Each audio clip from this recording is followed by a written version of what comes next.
School Pete's Place Lunch and Learn, and I'm here with Rolland Walsh. He's the owner of Black Ink and White Rabbit. All right. And what is Black Ink and White Rabbit? So my wife, Danielle, she opened up White Rabbit Gifts in 2014, just a little ways up the hill. It was just a little gift shop. She was a school librarian previously and always wanted to open up a bookstore and was starting out a new venture. And so she had a few books to start with, and it just kind of grew and grew. And as we grew, we added more and more books, and I always wanted to own a coffee shop. And so a couple of years ago now, 3 years, we added the coffee shop, and now we are a bookstore coffee shop combo. All right. Why did you guys move locations from Singer Hill to Main Street? Yeah. Well, there's a couple different things. One is we were expanding there. We started out with just 750 square feet, which is pretty small, and we grew to the capacity that they could allow us to grow there. So there wasn't any more room to grow, but we needed more square footage, and so we started looking around. We found this building that was previously the Wheel Tavern for years, and it had been vacant for 3 to 5 years, something like that. And we decided that we would like to redo this building and move in here. All right. What do you look for when you hire someone new? Oh boy, we look for a couple of things. We've got a pretty tight-knit crew here. A lot of family work here, and the people we hire work closely with us. So we look for people that we like. We look for people with positive energy, outgoing, and then passionate about books and coffee, frankly. If you're not passionate about those things, it's going to get real boring here real quick, because that's all we do. So the people that work here love to talk books, love to taste coffee, love to taste tea, and then just like get better at those things. So grow your palate, read more books, talk with customers about those things. Why did you choose Oregon City to open a business? Yeah, we both grew up here, me and my wife, just in Gladstone. We both went to Gladstone High School. And over the years, spent some time out of state, but came back here. And when we were looking for a place to put a business like what we were looking to do, this was there was a hole in the marketplace here. And we feel like the future for Oregon City is bright, and there is some cool stuff coming down the road, and we want to be a part of it. All right. What is Stumptown Coffee, and why are they your supplier? Stumptown Coffee is an amazing company. They've been in business 20 plus years, 21 years I think this year, and they do things amazingly. So we do specialty coffee here, which is a little bit different than like your Starbucks or your Dutch Brothers. The difference is there's this thing called cupping in coffee, where you can get a quality out of 100, they rate them, and anything over 80 is specialty coffee. Stumptown self-imposes themselves to be at 87, so just that much better. And so Stumptown does have some of the best beans around. They're a local company. I've worked with them for years, since before this, when I was a young barista myself, and have always been impressed with their practices. They also really take care of their farmers, and the whole thing about coffee is the farmer, really. So they take care of them in financial ways. They also do long-term partnerships. Many of their farmers they've been working with for over 15 years.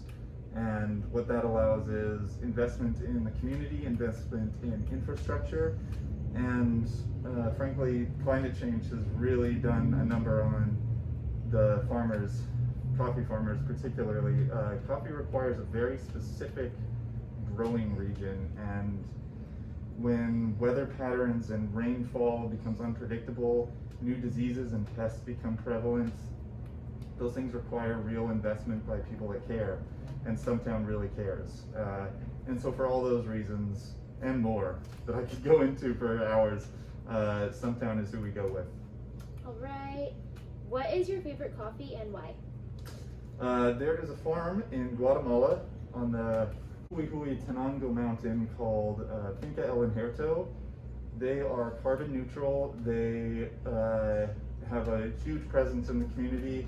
They have a coffee forest that is over 120 some odd years old, and it is just some of the nicest, smoothest, like milk chocolate and orange sort of flavor that for years it has just been my desert island coffee. What is your favorite coffee here? So that's what we serve on drip. Here. Okay. Serve that on drip every day. During the holidays, we do the evergreen, which is a slight different take on that, but it has some of that Guatemala El Injerto in it. Okay. What would you say to someone who wants to start their own company? Well, I would say bet on yourself, and don't be afraid of failure. Those are the two things to embrace. So always know that you are going to have bumps in the road and going to do things wrong, but those are the learning experiences that make a good business, frankly. All right. How has COVID affected your business? Yeah, it has been a tough year. So first there was COVID, and then the wildfires, and now we have 500 and some odd cases yesterday, and things are on the uptick still. So we were closed for 2 months when the average daily rate was under 100, and now we're 5 times that. So it is really challenging. So as a responsible business, we have to take care of the public health, and so we've installed shields here. We have increased safety precautions for the employees, but our foremost care is that nobody gets sick. So everything we do is to protect the customers and to protect the employees, the staff, my family works here. So if any of us get sick, things start to fall apart really quickly. So yeah, it's been tricky. 100,000, I think, some odd businesses have already closed because of COVID, and nobody's immune. Like this is going to be a tricky time, and it's going to probably be for another year at least. So we're just trying to adapt. Yeah. The community has really been supportive, and that has really been a lifesaver. So without everybody's care and attention, things would not have gone so well. So we're just trying to ride the wave, and hopefully we can outlast it. All right. What challenges did you face starting your own company, and how did you overcome them? Well, opening up a business, there's logistical problems, there's financial problems, there's learning things that you don't know that you don't know. So that's what it is. That's the name of the game, frankly, is like diving in and solving problems. So when we bought this building, for instance, it was an old bar that had been abandoned for a while, so there was some old gross stuff in here, and just like the logistics of, okay, what do we do? We've got this like 800-pound cigarette machine dispenser, and it's like, okay, who can we sell this to? So just like going into it and being like, let's research where we can sell this, and finding what to do with it, and then at that point, how do you move things like that? The things that you wouldn't think about just pop up, and that becomes your job, and then once you do the real work of like selling and working with customers, it's just every day is a new thing. Yeah. How do you balance work and family? So I'm very lucky, and then my wife works with me here. So she runs the books and gifts, and I run the coffee. Our kids work here, and my mother-in-law works here, and my extended family comes in for coffee and gifts all the time. So we're pretty lucky. We kind of set it up that way, but we get to see our family all the time here, so it's really nice. What is your best-selling coffee? Hands down, latte. That has been from day one the #1 seller. So we have a couple different sorts here, but whether you dress it up with vanilla or have it as an oat milk latte, that's been our #1 seller from day one. All right. What is your best-selling bread or pastry? Well, we just recently switched to a new pastry vendor here. It's a vegan pastry company, and the hand pies have been very popular this month. So we just switched over to the wintertime pastries, and there is a ham and cheddar one that people are loving. All right, and this is my last question for you. Who would competition be for you and why? You know, it's I always think that if I'm doing my job, there's not really competition. So in this area, there's not a lot of people doing exactly what I'm doing. And if there was, you know, that's why we picked this location, is because there wasn't somebody doing exactly what we're doing. And so it's a niche, right? So there's other coffee shops, sure, but doing specialty coffee, doing it our way, doing it in the bookstore,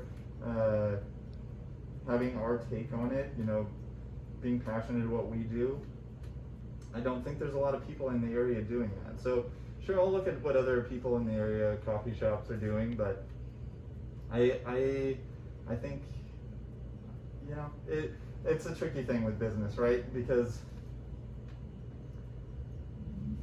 I always think that I'm competing with the problems I have, not necessarily other businesses. All right, thank you so much for the interview.